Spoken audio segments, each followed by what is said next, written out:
What do you want? Why do you want it? And why is it important?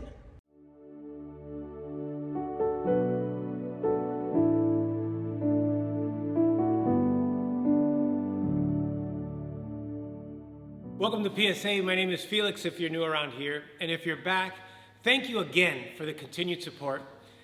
While trying to maintain some normalcy in our lives, and definitely still praying for peace during all this chaos that's going on in the world, we were working on throwing up some social media posts, as we do always. But last week, a few of them went viral. Well, viral for us. They broke 500,000 views, and later on that day, I checked in with my wife, Tanya, and I was like, hey babe, have we hit 1 million yet? I know, it sounds shallow, but can't we use a little distraction every now and then? She was like, no, it didn't hit 1 million, but one is over 800K, and we have 5,000 new people that started following us just today.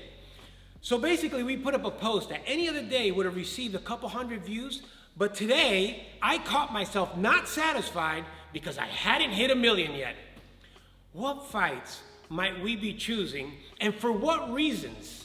What giants are you trying to slay? We all know the story of David and Goliath, so I won't dig too deep into it, but there's a moment when King Saul looks at David and he says, you can't fight this Philistine. You're just a servant boy, and he's a giant warrior that's been a warrior his whole life.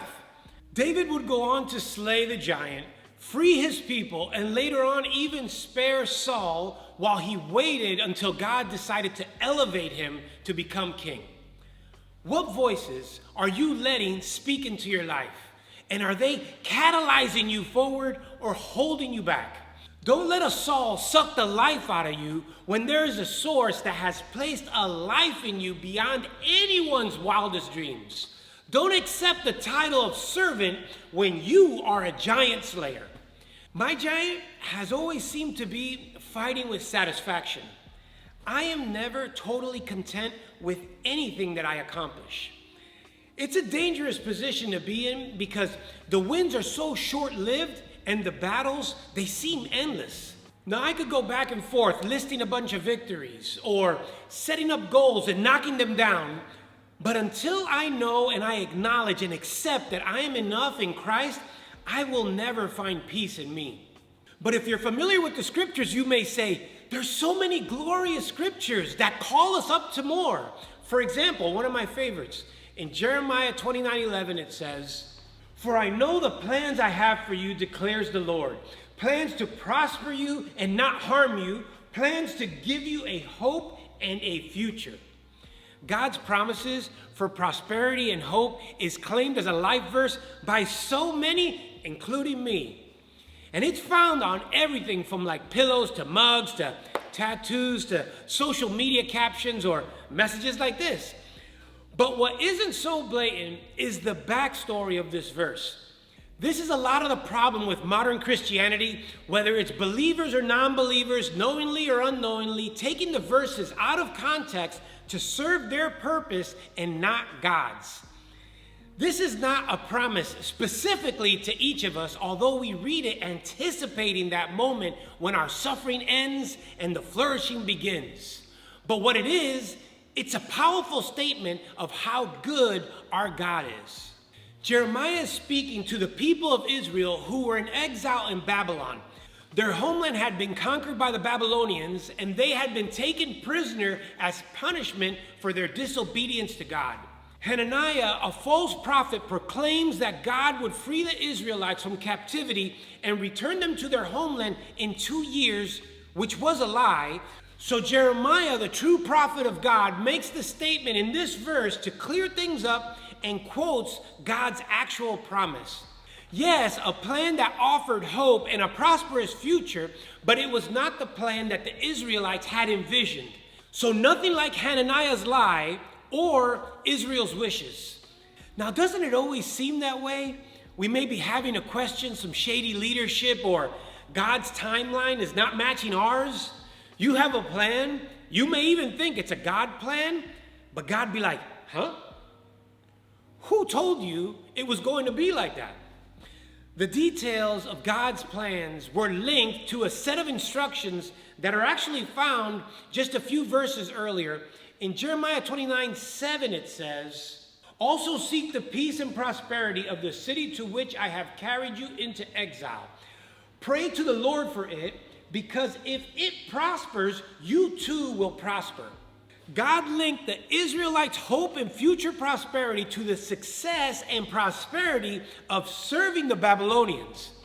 In order to realize the blessing of God's promises, the Israelites had to pray for and work towards the prosperity of their enemies, the very people who made them slaves. What spaces are we supposed to take God into, regardless of how conflicting it may be to our plans we had to get to our destination? The hope and the future God had in store for them did not include an immediate return to their homeland or a restoration of their freedom, the two things that the Israelites most wanted. In fact, in verse 10 it says that the Babylonian captivity would last for 70 years. This generation of Israelites who were to serve this plan would never even see their homeland again. Sometimes our greatest accomplishments in our lifetime may only be celebrated by those in our lifeline, and we have to be okay with it. Are you? God doesn't make our suffering disappear. Instead, He helps us persevere. He helps us grow and mature in ways that otherwise, apart from these tough times, we may not have been able to understand. He helps us find joy in the unlikeliest of circumstances. It's the kind of joy that affects not just our lives, but the lives of others as well. He prospers us in ways that expands our understanding of what prosperity actually is. So when I revisit all these years of self-gratuitous promotion, I see how I was lacking faith in God's plan for me. I was taking it all upon myself to push and pull and shrug myself along the path that I saw best for me, void of God's guidance. But when I put God's plans first and my family's needs next, I saw so many things in my life, like this post, that is promoting family values, prosper way beyond my belief. God needed me to be a father figure much more than a public figure. What might you be struggling with that you can place in God's hands? Now, I'm not going to say that God is in or out of social media, but I am going to say it's no coincidence when we put His plans and His ways in their rightful order and in their rightful position in our lives, just how He asked Israel to do. We have the best chance of seeing this prosperous life and the land that He has promised us. Let's not be in such a rush to get to our final destination that we skip every lesson that God has to teach us along the way. And until next week, let's love more, and I'll see you at the next PSA. Babe, we hit 1 million yet? I'm kidding. Check out some of these messages. Share them with the first person that comes to mind. I hope you found some value today. We're praying for your safety. May God bring peace and understanding to all of us. See you guys next week.